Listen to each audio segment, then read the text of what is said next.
Welcome back to the Deep Dive. This is where we take that stack of research, the articles, the sometimes really dense theory that you send us, and we basically pull out the necessary knowledge for you. Yep, we do the heavy lifting, so you get the shortcut to being, well, genuinely well-informed. And today, we're really diving deep. We're looking at a theoretical framework that honestly could fundamentally change how you view the world. It's a big one. We're moving past just talking about concepts. We're going to use these concepts to actually structure historical reality, to see it through a new lens. Exactly.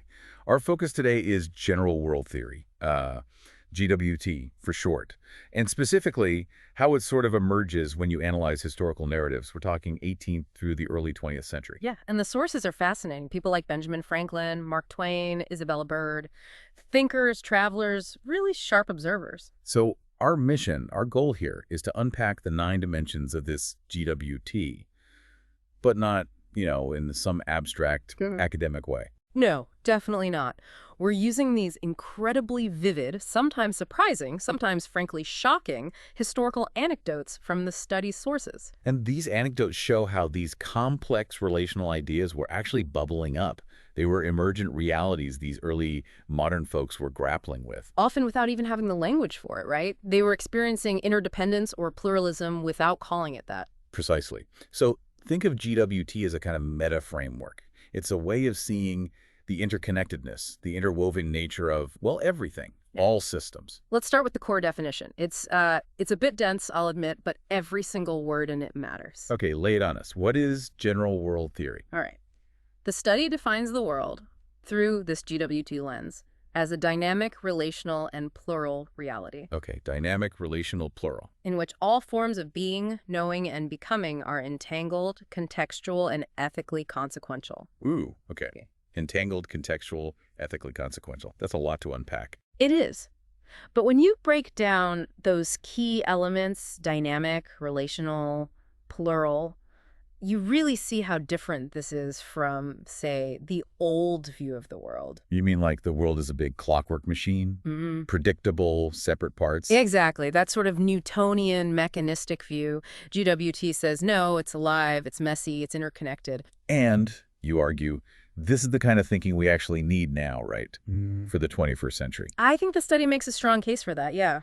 Look at how we traditionally separate things. Economics over here, ecology over there. Science in this box, spirituality in another. Technology is just neutral tools. Right. GWT insists those divisions are artificial. Worse, they're actively counterproductive when we're facing complex global challenges. Things like climate change or supply chain issues or the ethics of AI. You can't understand them in isolation. Absolutely not. The study suggests that many of our current crises stem from this failure to see the entanglement, the interconnectedness. So GWT isn't just describing the world. It's also a guide for how to think with it. That's a great way to put it. It pushes us away from trying to dominate or control everything and more towards reflexive participation, understanding our place within these flows. Okay. So these 9 dimensions we're about to explore, they're like the fundamental qualities of this relational reality. Exactly. They're what the historical sources reveal when you look at them through this GWT framework. Let's dive into the first one. It's probably the most foundational: interdependence. Interdependence. Okay, the basic idea sounds simple enough. Everything's connected. What happens here affects things over there. Right. All beings, systems, truths, they're interconnected, they co-arise. But the historical examples really show the scale, the sheer unpredictability of those connections, those ripples. In the 19th century, with all that rapid globalization and new tech, was like a perfect lab for seeing this, wasn't it? Oh, absolutely. Take information technology, the telegraph. Think about the effect of just one cable. The study mentions the one from Port Darwin in Australia, connecting to Java, and then all the way to England. Yes. That single strand of copper, basically, lying on the seabed, it instantly changed the economic geography for Australian wool growers thousands of miles away. How so? What changed? Before the cable, they were shipping wool halfway around the world, essentially gambling on what the London market price would be months later when the ship arrived. A huge risk. Massive. But with the telegraph, suddenly they could get London market prices daily. Instantly. Wow. So they can make much smarter decisions, reduce their risk, maybe even speculate more effectively. Precisely. It wasn't just faster communication, it structurally reshaped their entire agricultural system. How wealth flowed, how decisions were made, all from one piece of infrastructure far away. That's a powerful example of technological propagation. But you mentioned interdependence has a shadow side too. Always. Progress for one often means disruption for another. It's often zero-sum, even if we don't frame it that way. Cold storage is a perfect case study. Cold storage, like refrigeration. That sounds purely positive. It opened up global markets for meat and wool from places like Australia and New Zealand. It did. Huge boom for them.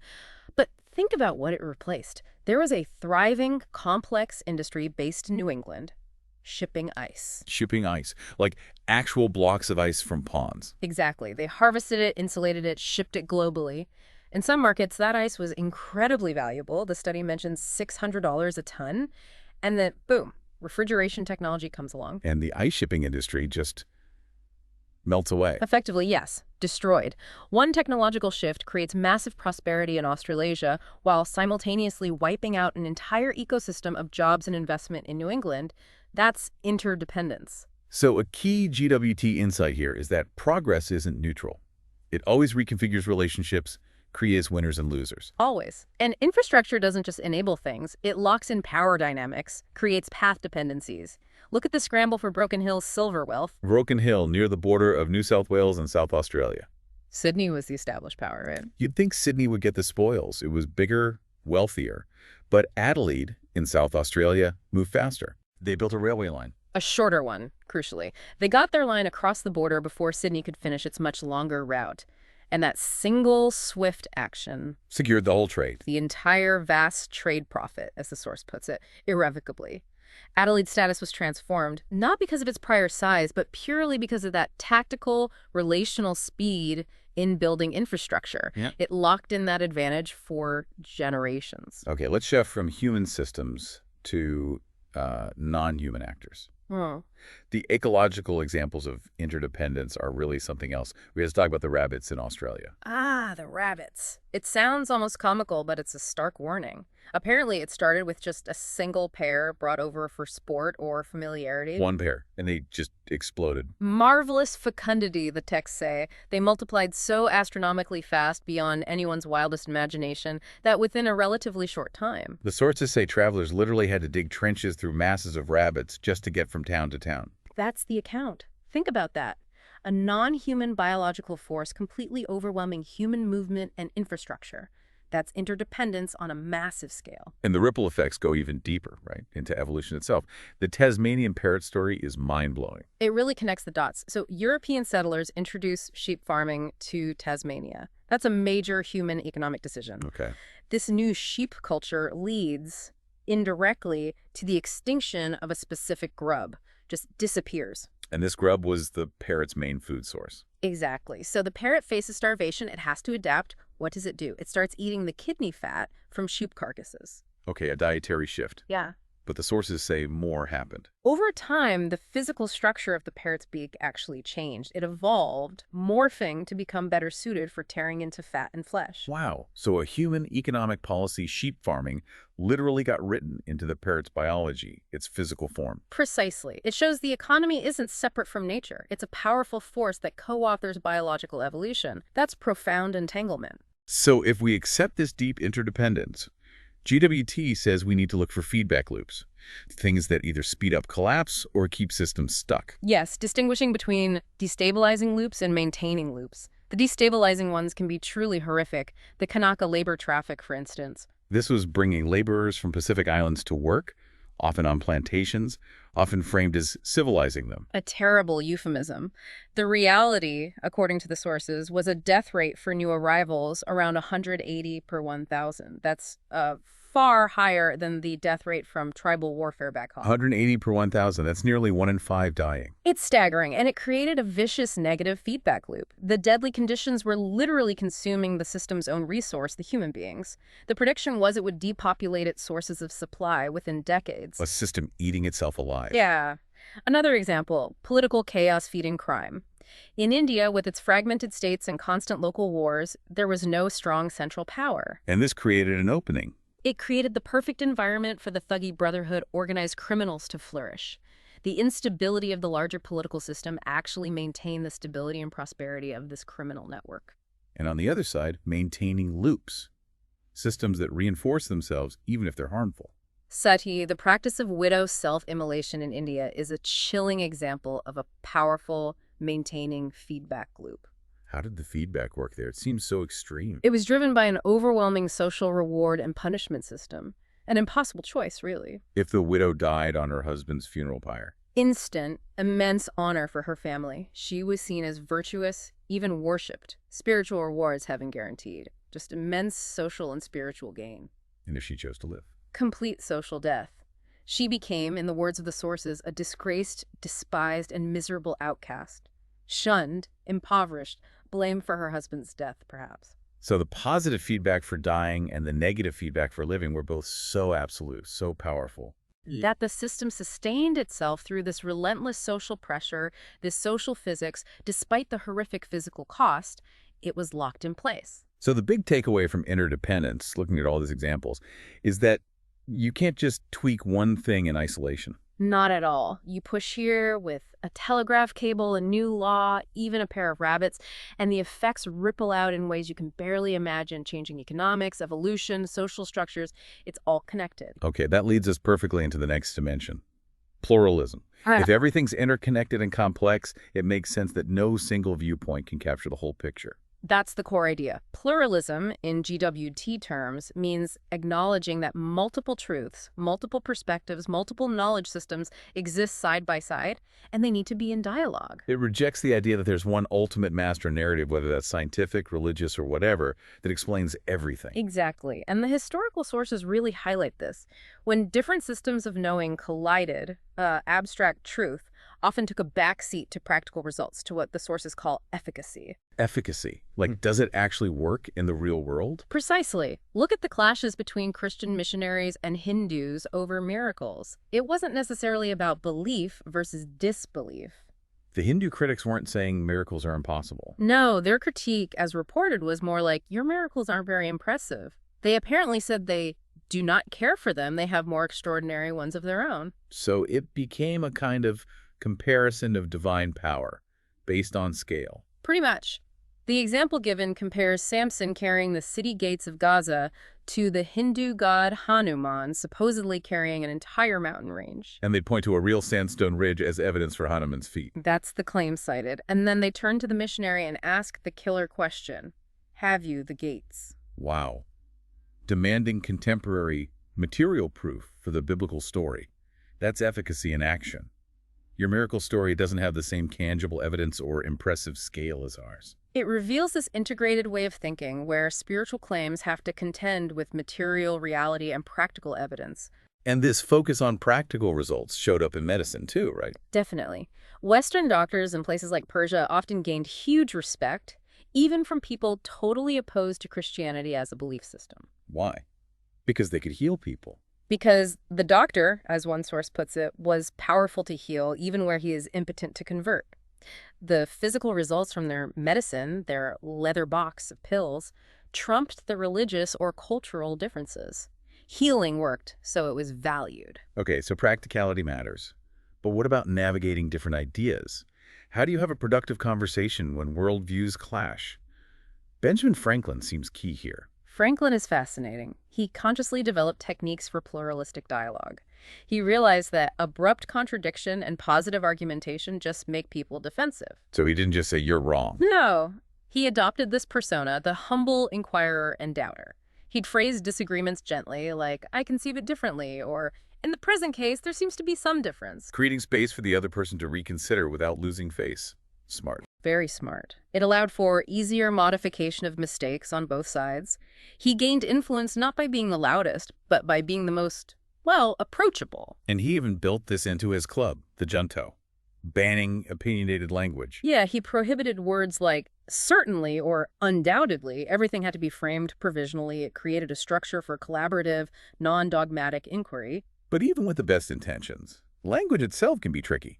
The study talks about the noble big lie. Yes, Mark Twain's observation about describing the Taj Mahal. This is so relevant for how we communicate today. What was the issue? Writers trying to be accurate described the intricate inlay work in the Taj, tiny pieces of carnelian, agate, jasper, using the technically correct word gem. Okay, sounds accurate. What's the lie? The lie was in the reception. To 999 out of 1,000 readers, especially Western readers, the word gem didn't mean tiny polished stones. It meant diamonds, rubies, emeralds, big sparkly jewels. So the accurate word created a completely false mental image. Exactly.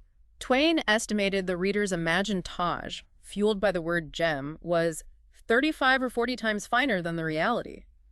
Objective truth created subjective falsehood when it crossed cultural and linguistic contexts. That's a huge point.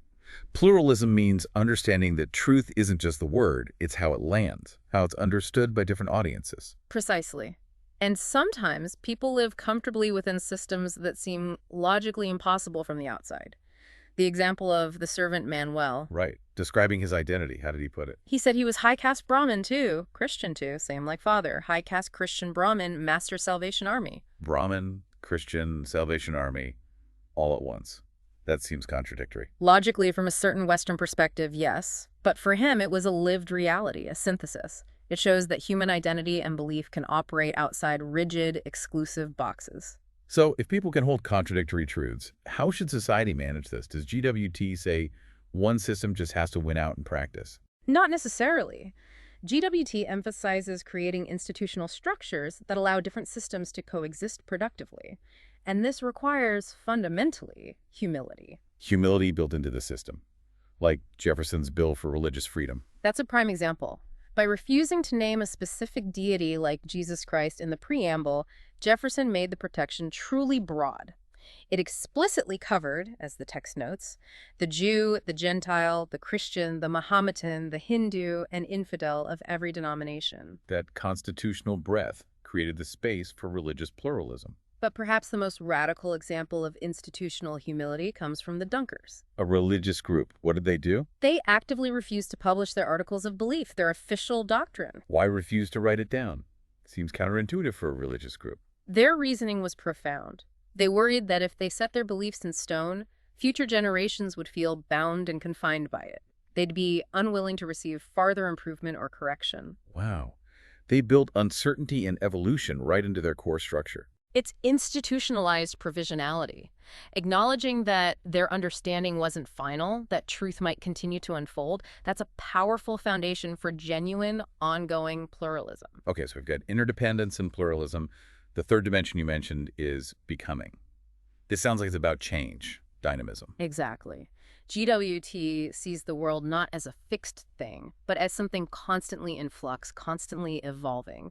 Change isn't an occasional disruption. It's inherent to existence itself. And this process of change, this becoming, can lead to genuinely new things emerging, things you couldn't predict. Precisely. It emphasizes emergence and nonlinearity. Small actions can trigger massive, unexpected outcomes. Economics gives us some clear examples. We talked about the Broken Hill Railway and Adelaide snatching the trade. That fits here too. Perfectly. It wasn't a gradual shift. Adelaide building that short railway line first caused an abrupt, non-linear emergence. Suddenly, irrevocably, they had the whole vast trade profit. Their geopolitical status transformed almost overnight, not based on slow growth, but on one swift catalytic action. That's emergence. A property of the system, Adelaide's dominance in that trade, appearing suddenly and unpredictably from a specific interaction. And emergence isn't always about gain, is it? It can come from destruction, too. Yes, the study uses a poetic example from Paris. A theater burns down after decades of life. 30 years of laughter, 30 hours of flame, the source says. And then in the ruins, something new appears. A little Easter daisy growing peaceably. The complete destruction created the conditions for this novel emergence.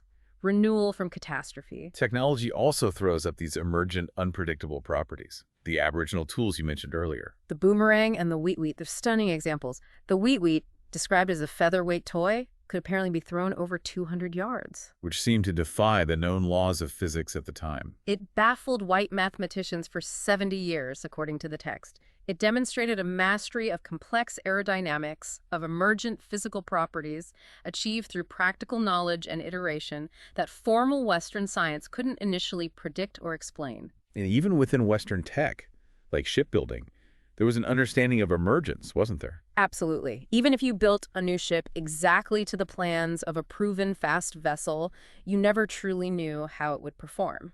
It can never be known till she has tried whether a new ship will or will not be a good sailor. Right. The performance, how it interacted with water, wind, crew, was an irreducible emergent property of the whole system. You couldn't guarantee it just from the blueprint. So if the world is constantly becoming, constantly changing, how do we study it? How do we capture this flux instead of just taking static snapshots? The sources suggest iterative correction is key. You have to keep going back to the reality to update your understanding.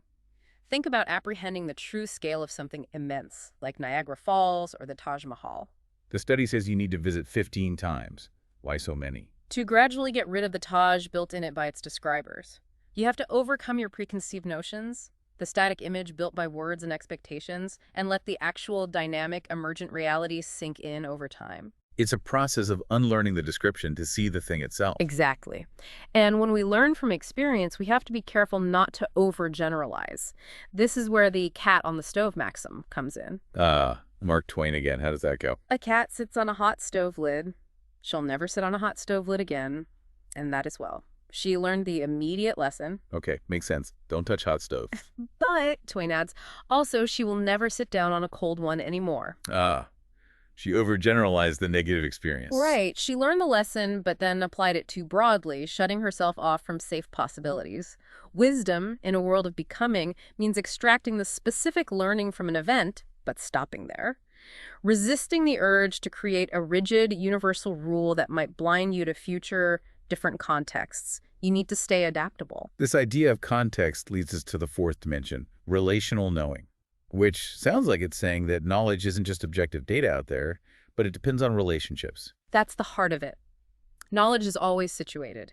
It arises from the relationship between the observer and the observed within a specific community, within a particular context. So who you are, where you stand, your positionality, shapes what you can even know or what counts as valid knowledge. Fundamentally, it goes beyond just acknowledging bias. It's about how social structures and power relations actively filter what knowledge gets valued and what gets dismissed. The historical sources must show this pretty clearly with things like race and gender. Absolutely.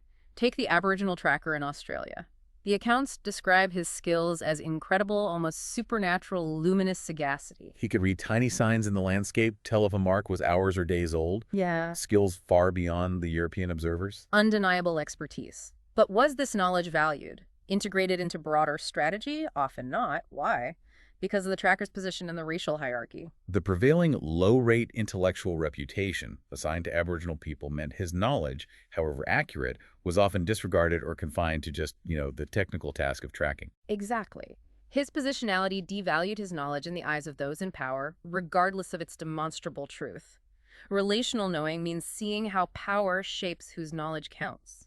But identity could also grant access, couldn't it? Like Isabella Bird traveling? Yes, her position as a European woman gave her access to spaces completely off limits to European men, like the Haram or the Zenana in the Middle East and Asia. So her gendered identity opened doors, allowing her to gain unique insights, different kinds of knowledge than her male counterparts could access. Though still constrained by other cultural rules, of course. But yes, her positionality created specific knowledge opportunities. Access is relational. And power relations within institutions also define what's knowable, or even what's possible. The example of the sweeper's tyranny in India is fascinating. It really illustrates how deep-seated structures limit practical action. Westerners saw sanitation in Indian cities as a straightforward problem. Yeah. Clean the streets. Seems simple enough. Hire people, give them brooms. But it ran smack into the caste system. The sweeper, the lowest caste, dealt with filth. And crucially, religious rules forbade higher castes from touching the sweeper's implements or even disciplining him physically in certain ways. So the sweeper, despite being at the bottom of the hierarchy, held a kind of negative power. An impregnable position, the source calls it. Exactly. You couldn't just order reforms because the entire social and religious structure prevented the necessary interactions. What looked like a technical problem was actually a complex power dynamic rooted in ancient beliefs. The limits of sanitary reform were relationally defined by caste. So GWT suggests that to overcome these barriers, you need to shift the relationship. Move from seeing people as subjects to seeing them as collaborators. That seems to be the key. Look at the failure of sheer force in Tasmania against the Aboriginal population. The British Army spent a fortune, £30,000. The study notes trying to capture just a handful of men armed with spears, and they failed miserably. Total failure. But then George Augustus Robinson, known as the Conciliator, went in unarmed. And he succeeded. Through long and intimate knowledge of the native character, he built relationships, understood their perspective, treated them as people to negotiate with, not objects to be captured. His relational approach achieved what brute force could not. The government eventually had to recognize his situated relational knowledge was superior. This all points towards the need for reflexivity, doesn't it? Understanding our own position, our own biases in the knowing process. Franklin again seems relevant. Franklin's ultimate reflexive moment is quite telling. He had his list of virtues he was trying to cultivate. Like temperance, order, resolution. Right. And a friend pointed out that he was actually quite proud of his progress in achieving humility. Huh. The paradox of being proud of being humble. Exactly. And Franklin's response wasn't defensiveness. He acknowledged it and actually added humility to his list as something to actively work on, recognizing this recursive loop. He even noted he'd probably be proud of his humility if he achieved it. That's deep self-awareness. Recognizing that you can never fully step outside your own perspective, so self-correction and feedback are crucial parts of knowing. That's the essence of relational knowing. Knowledge isn't separate from the knower or the context. It's woven into the relationship. Okay, this feels like we're getting to the core of GWT now.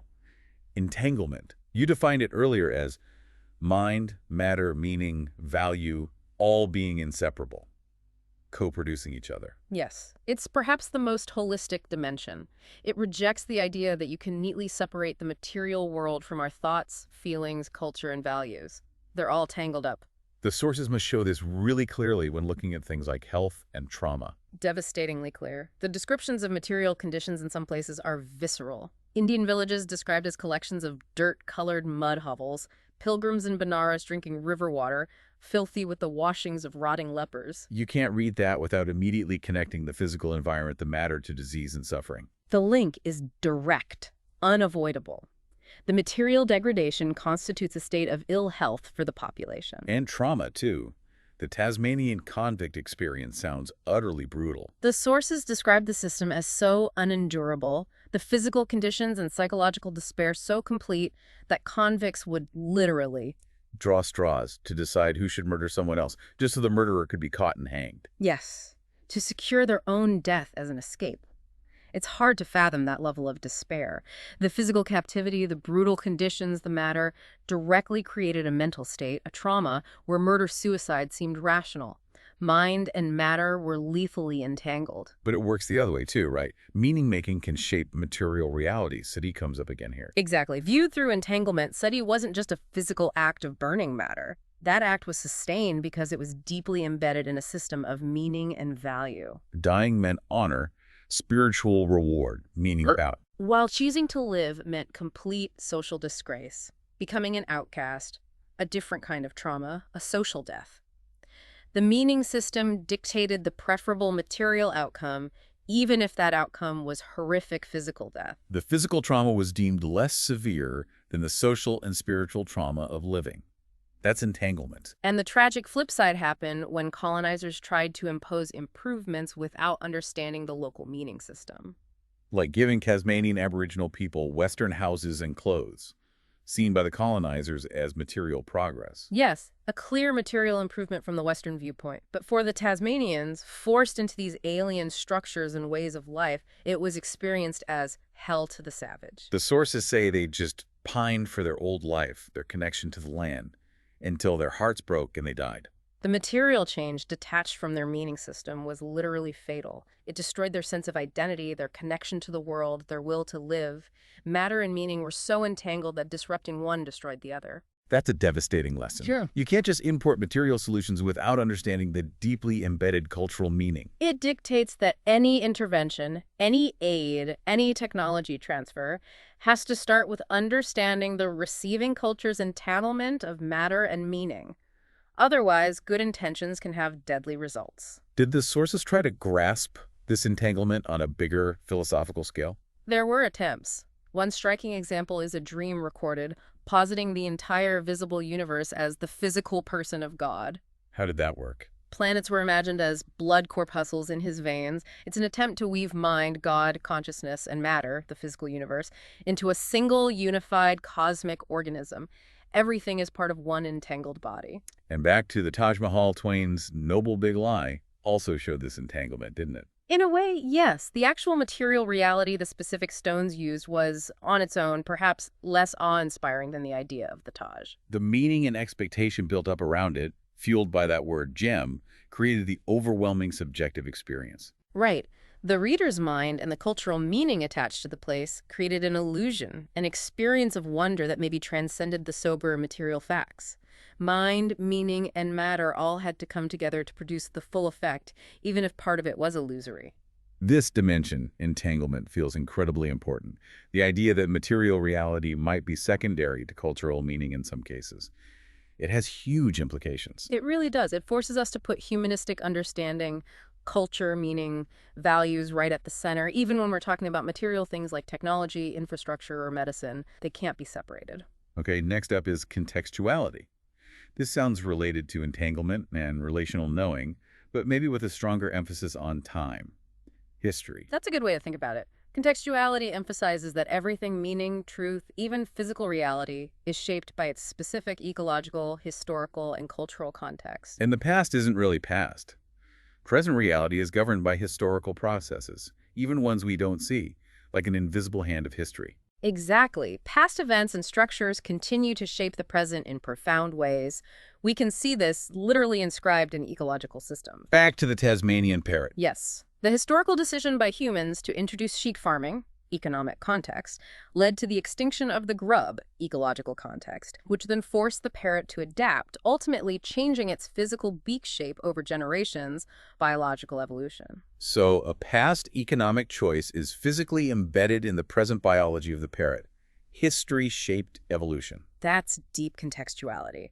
And on an even grander timescale, the sources look at Australia's unique wildlife, like the platypus ornithorhynchus. How is that explained by context? Its uniqueness is linked to a massive geological event in deep history, the sinking of a land bridge that once connected Australia to other continents, dating back to the old red grindstone post-Plesiosaurian epoch, as one source vividly puts it. So the present biological reality of Australia is a direct result of that ancient geological context, that continental isolation millions of years ago. The current state is a remnant, shaped by that submerged deep history. And historical context shapes our social structures too, often in ways we'd rather forget. Oh, definitely. The study points to New South Wales in Australia. By the time these accounts were written, it was becoming a wealthy and enlightened commonwealth. Sounds positive. But its foundation, its historical context, was as a penal colony, built on convict labor, exploitation, extreme hardship. That criminal, oppressive past is baked into the foundations of its present prosperity. The enlightened present rests on a very unenlightened past. That's the contextual reality. And think about the caste system in India. We mentioned the sweeper's power. Right, that was tied to ancient religious rules. Exactly. The institutes' menu, dating back to perhaps 900 BC, were still actively shaping social dynamics and even practical possibilities like sanitation reform in the 19th and early 20th centuries. An ancient historical context was dictating present-day limits. So history isn't just background. It's an active force in the present. And this becomes glaringly obvious when knowledge or practices are transported out of their original context. They often fail spectacularly. Like the meaning of words changing. Yes, the example of describing Syrian fountains. An American hearing 200 noble fountains imagines grand water displays. But the reality in the Syrian context was just 200 freshwater springs, drowsing puddles. The word fountain was technically used, but transported out of its context. It conveyed strictest misinformation. The meaning was entirely dependent on the unseen cultural and geographical context. And this failure applied to more critical things like military strategy. Hugely. British military tactics, honed in European wars, involved standing in formation out in the open. That was the historical precedent, the context they knew. But that didn't work so well elsewhere. It failed catastrophically against fighters like the Boers in South Africa or Native Americans who used the landscape, fought from behind rocks, employed guerrilla tactics suited to their context. Sticking to the historical European script without adapting to the new context led to disaster. Precisely. Contextuality demands sensitivity to the specific environment, historical, cultural, ecological. You can't assume rules or meanings are universal. So how do we build that sensitivity? How do we account for context? It comes back to that idea of iterative correction. Humility. The 15 times rule for seeing the Taj Mahal. Repeatedly exposing yourself to the actual reality to override your preconceived, contextless mental model. Exactly. You have to constantly check your assumptions against the specific context you're actually in. Okay, this feels like a natural follow-on from contextuality. If everything is contextual and changing, then our understanding can never be complete or final. Yeah. Is that the idea behind non-finality? That's exactly it. Non-finality is the dimension that insists on epistemic humility. It says no theory, no model, no worldview can ever capture the whole truth. Understanding is always open-ended, always provisional. And we have to learn to live with that, to act wisely even though we don't have all the answers. We must. The sources show interesting ways people tried to institutionalize this very idea. The Dunkers, again, are just extraordinary. Their refusal to publish their beliefs? Yes. It wasn't just personal humility, it was building non-finality into the structure of their community. They didn't want to lock future generations into their current understanding. Fearing successors would feel bound and confined by it, unable to make farther improvement. That's radical openness. It's treating knowledge as a living process, not a finished product. Institutionalized provisionality. And Franklin, in his own way, practiced this too, especially in science. When people criticized his scientific experiments or theories, his response wasn't always to dig in and defend. Sometimes he just moved on. He said he'd rather spend time making new experiments than in disputing about those already made. Right. He kept his framework flexible, often presenting ideas as conjectures, not certainties. This left him free to revise, adapt, and evolve his thinking without being tied to defending past positions. It embraces non-finality. And this links back to his communication style, too, the humble inquirer. Definitely. By avoiding words like certainly or undoubtedly, he was constantly signaling that his views were open to discussion, to correction. Which, counterintuitively perhaps, made him more persuasive. Exactly. People are more willing to listen, to engage, maybe even change their own minds if they don't feel like they're being attacked with absolute certainty. His intellectual humility, his non-finality, actually gave him more political influence. And sometimes wisdom just lies in accepting that some things are fundamentally complex, maybe even paradoxical. Yes. The observers looking at practices like sati or the thuggy criminals noted that trying to explain them often left things more perplexing, not less. Riddles, which are a trifle more perplexing after they are explained than they were before. That's accepting incomprehensibility. Non-finality means recognizing the limits of our understanding, resisting the urge to impose a neat, simple, final explanation on things that are deeply paradoxical or complex. Sometimes the wisest stance is acknowledging the mystery. So, if we accept we'll never have complete certainty, how does non-finality guide an action? We still have to make decisions. Franklin's approach to his Albany Plan of Union is instructive here. This was his plan for colonial cooperation. And nobody liked it. Well, different groups disliked it for opposite reasons. The colonial assemblies thought it gave too much power to the British Crown. The Crown officials thought it gave too much power to the assemblies. So, criticism from both sides. And Franklin's conclusion wasn't despair. He suspected that this symmetrical opposition might actually mean the plan was really the true medium, the sweet spot in the middle. Because achieving total agreement was impossible anyway. Right. Since perfect consensus or certainty was unattainable, the best path forward was to pursue the middle ground, the most probable solution based on the available contradictory evidence. You act based on the best judgment you have, acknowledging it's not final. Non-finality doesn't mean paralysis. This brings us to ethical praxis, which is really the moral heart of GWT. It argues that the way we describe the world isn't neutral. Our descriptions actively shape how we live in it. So knowing isn't just passive observation, it's an action with consequences, a moral act. Absolutely. Our theories, our classifications, our definitions, they do things in the world, they have material effects. How does that work? Can a definition really change reality?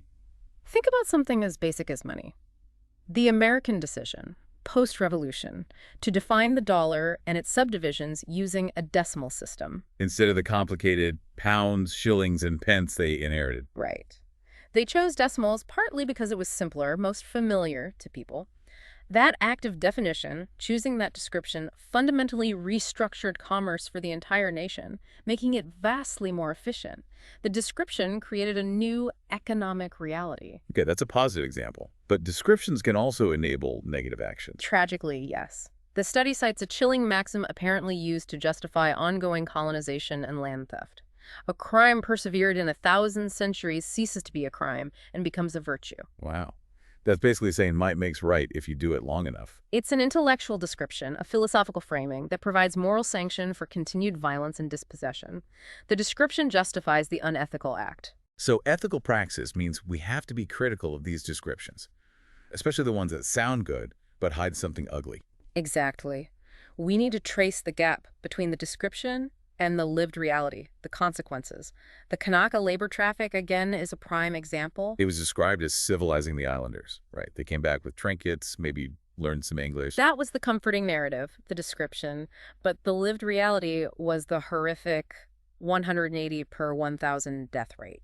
Ethical praxis demands we confront that gap, that we hold the description accountable to the consequence. Accepting the civilizing narrative without questioning the death rate is A moral failure. It's participating in the harm by accepting the description that masks it. The study calls the reality the grim indictment that the description tried to hide. And political labels, political descriptions can have devastating material consequences too. Look at the example of Boston before the American Revolution. It was politically described or categorized by the British authorities as rebellious, seditious. And that description led to action. It led directly to the material act of closing the port of Boston.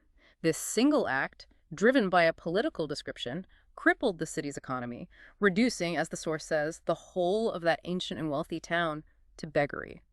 Devastation driven by categorization. So if descriptions are so powerful and potentially harmful, what does GWT suggest we do? How do we practice ethics in knowing? It means research, analysis, even everyday conversation needs protocols that go beyond just, is this technically accurate? We need to assess downstream consequences. Like mandating scrutiny, testing our claims and theories against the lived experiences of the people affected. Yes, especially when claims like progress or civilization or efficiency might be masking violence, exploitation, or exclusion. Whose reality is centered in the description? Whose is erased? And we also need to deal with that noble big lie problem, where technically true words can mislead. Critical point. Ethical protocols need to account for the fact that strictest misinformation can arise from strictest truth, like the word gem for the Taj Mahal. So communication needs humility. We need to think about how our words will likely be received by different audiences, not just whether they are technically correct by some narrow definition. Exactly. Anticipated impact becomes part of the ethical calculation. It really makes you think. We're constantly describing and classifying things in our jobs, in the news, in policy, our employees, our markets, climate models, political opponents. And GWT insists that every one of those acts of description is an act of world-making. It's shaping reality. So the ethical question becomes, what kind of world are my descriptions helping to create? If a description justifies cruelty, enables delusion, or masks harm, then the act of knowing it, using it, and allowing it to stand unchallenged is an ethical failure. Praxis means action, intervention, changing the description. All right, we've reached the ninth and final dimension, transversality. This sounds like it's about connecting different fields of knowledge, breaking down silos. Precisely. Transversality argues that knowledge doesn't advance best by staying within narrow disciplinary boundaries. Real insight, innovation, and deeper understanding often emerge at the intersections through cross-domain and cross-cultural interaction. So isolation limits us, but crossing boundaries opens things up. That's the idea. We need disciplinary depth, of course, but we also need the ability to connect insights across different fields. The Aboriginal missile technologies are a perfect example again. The boomerang and the wheat. How does transversality apply there? To truly understand how they worked, especially the wheat that baffled scientists, you couldn't just use Western physics alone. You needed to integrate that with The indigenous practical knowledge, The embodied skill and generations of experimentation. Yes, and probably materials science, too, understanding the specific wood, the crafting techniques. It required integrating physics, anthropology, engineering, material science, and indigenous knowledge systems. No single discipline had the whole answer. Insight lay at the intersection. And clashes between different worldviews can actually force this kind of integration, can't they? They can. The study gives the example of a missionary in Fiji facing a theological challenge based on local ecological understanding. What was the challenge?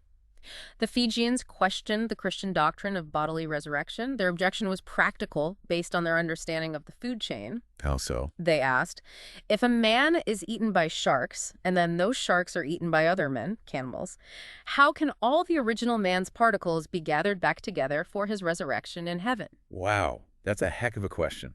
It forces theology to confront basic material processes. Exactly. It forced the missionary, conceptually at least, to integrate theology, meaning spirit, with ecology and a kind of folk material philosophy, matter-particle dispersal. The spiritual claim had to reckon with the transversal reality of the ecosystem. So transversality isn't just nice to have. Sometimes it's necessary to even make sense of things. Should we be building structures that encourage this? The sources suggest yes. Relying on chance encounters even enough. Franklin's Junto Club provides a model for structured transversality. Because it brought together people from different backgrounds? Yes, a scrivener, a mathematician, a glazier, a surveyor. Diverse trades and skills. And the key was the structure. They had to regularly discuss shared queries on topics that cut across their fields: morals, politics, natural philosophy. So force them to pool their different kinds of expertise, learn from each other's perspectives, integrate knowledge. It was designed to foster that cross-disciplinary conversation. And on a larger scale, think about the design of the Philadelphia Meeting House Franklin helped establish. The one open to any preacher. Yes, explicitly vested for use by any preacher of any religious persuasion. The source even imagines the Mufti of Constantinople being welcome there. That's creating a physical and institutional space deliberately designed to cut across belief systems, to enable interaction, and maybe find common ground. That's transversal infrastructure. It is. But transversality also means acknowledging that sometimes, even after bringing different perspectives together, the result isn't a neat synthesis, but maybe just a deeper appreciation of complexity or paradox. Like the Thucky paradox, the criminals who were also devout. Exactly. Trying to understand a thug showing deep reverence and tenderness and gratefulness towards his mother just before his execution, it defies easy explanation. You'd need to bring in criminology, psychology, sociology, religious studies, ethics. And even then, you might not get a simple answer. Transversality might lead you to conclude that the most complete understanding is recognizing the irreducible incongruities of human nature, the complex intersections that don't resolve neatly. Sometimes the answer is the complexity itself. Wow. Okay, so that's the 9 dimensions of general world theory, drawn from these incredible historical narratives. We've covered a lot of ground. We really have. From telegraph cables reshaping economies halfway across the world, to rabbits rewriting ecosystems, and parrots evolving based on sheep farming. the Dunkers refusing to finalize their beliefs, the paradox of describing the Taj Mahal. And the devastating entanglement of meaning and matter for Tasmanian Aboriginal people facing colonization. It's quite a journey through these concepts. And what really strikes me, listening back, is that these GWT principles, interdependence, pluralism, contextuality, all of them, they don't feel like modern inventions imposed on the past. No, the study argues they're more like rediscovered continuities. These relational dynamics were already present, already being grappled with, even if implicitly, by these early modern observers. Modernity wasn't just about separation and mechanism. It was also born from wrestling with these deep, messy entanglements. I think that's a key finding, and GWT's final contribution, maybe its most important one, is how it reframes knowledge itself. How so? It suggests that qualities like humility, reflexivity, non-finality, the things we saw in Franklin's method or the Dunker's structure, they aren't just, nice personality traits for a researcher. They're more than that. They are essential epistemic technologies. They are practical tools, necessary methods for navigating the inherent complexity and uncertainty of a relational world. You can't understand an entangled system without them. And the implication is that many of our current global problems, The study concludes they often stem from the opposite, from historical and ongoing disembedded thinking. Thinking that ignores interdependence, ignores context, ignores entanglement, the very things these 18th and 19th century sources were already revealing. We failed to learn the lessons that were right there in front of us. We kept trying to compartmentalize a world that refuses to be compartmentalized. And the ultimate takeaway from GWT derived from these historical encounters is perhaps that every act of knowing, every description we formulate, is an act of world-making. It shapes the reality we inhabit, for ourselves and for others. That's the ethical praxis dimension tied to everything else. Exactly. So the challenge GWT leaves us with isn't to find the one perfect final explanation for everything, because non-finality tells us that's impossible. The challenge is To cultivate wiser, more humble, more reflexive participation in the world's becoming. To be more aware of the connections, the contexts, the consequences. So the final provocative thought for you, the listener, building on everything we've discussed, especially that idea of ethical praxis, is this. Take a look at your own life, your work, your assumptions. What description of your current reality may be your economic reality, your professional field, your personal relationships, your view of the environment?